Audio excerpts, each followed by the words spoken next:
Hello everyone! Today, as part of GameMate Information Station's Horror Theme Month, we'll be playing Earth's Shadow, a science fiction third-person shooter with dungeon crawling and survivor horror elements. Developed by the one-man development team of WRF Studios, the game was released in early access on Steam on August 4, 2022. This is the studio's 16th and latest title. For this playthrough, we played through the first few hours of the game in story mode, up until contact with the game's first boss. In addition, the game was played following a special Halloween update, which added jack-o'-lanterns and literal trick-or-treaters as enemies, alongside a candy pickup. Set in the distant future, the year 3081, Earth has long since been abandoned by humanity, who have colonized other parts of the solar system and beyond. You play a cyborg cargo ship pilot and thrill seeker who ends up stranded on the dwarf planet of Sumbra, better known as Earth's Shadow. While the robot buddy and advisor tells him to act cautious, the player himself, by contrast, is actually excited about this entire prospect, as he had long desired to set foot on the very planet he is now on. With help from a mysterious and otherworldly-looking girl, the cyborg pilot is soon forced to find and fight his way through Sumbra's harsh environments and its hostile fauna. The deeper he goes, it becomes evident that he's not the first human to establish a foothold on the planet. And it's soon made clear that the planet has a darker past than it initially seems.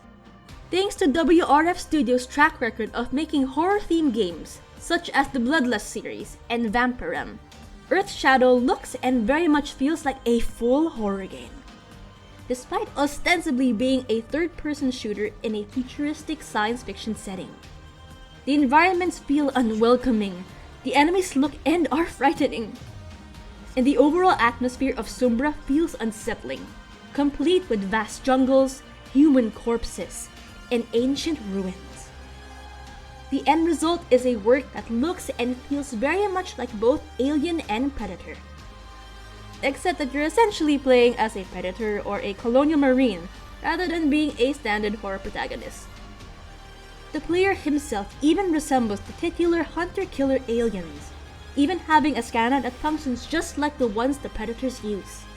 That said, despite these obvious inspirations, the game still feels like a completely new and unique experience, combining aspects of science fiction and horror alongside those of both Western RPGs and looter shooters. As for the gameplay, Earth's Shadow plays pretty much like a standard third-person shooter, with numerous weapons to choose from, ranging from smaller blaster pistols to large powerful laser rifles capable of shredding even the largest of bosses in only a few bursts. Exploration, on the other hand, mainly consists of killing every single enemy in an area in order to advance, with some minor puzzle solving on the side. These puzzles usually involve looking for a keycard to open certain sections of the map for additional weapons, items, or upgrades, which can prove useful when dealing with tougher enemies and bosses. In addition, many elements from role-playing and survival horror games are also present, with a limited inventory of only 50 item slots and a weapon and body upgrade system present. The former allows 50 types of items and only 50 types of items to be carried. Picking up any new weapon, item, or upgrade from the ground will be impossible and force you to throw away something else in your inventory. As for the latter, these upgrades are fairly minor, giving slight boosts to the player's stats. While the player can inflict a ton of damage on enemies and bosses with their weapons, the reverse is true as well, resulting in many sudden, unexpected, and often violent deaths happening. If you're a huge fan of films and games from both the Alien and Predator franchises, the sci-fi and horror genre in general, or like looter shooters such as Borderlands and Destiny, then Earth's Shadow just might be the perfect title for you to try out. So, what other horror games would you like us to try out for the rest of October? Let us know in the comments section below. Until then, this is GameMate Information Station signing off.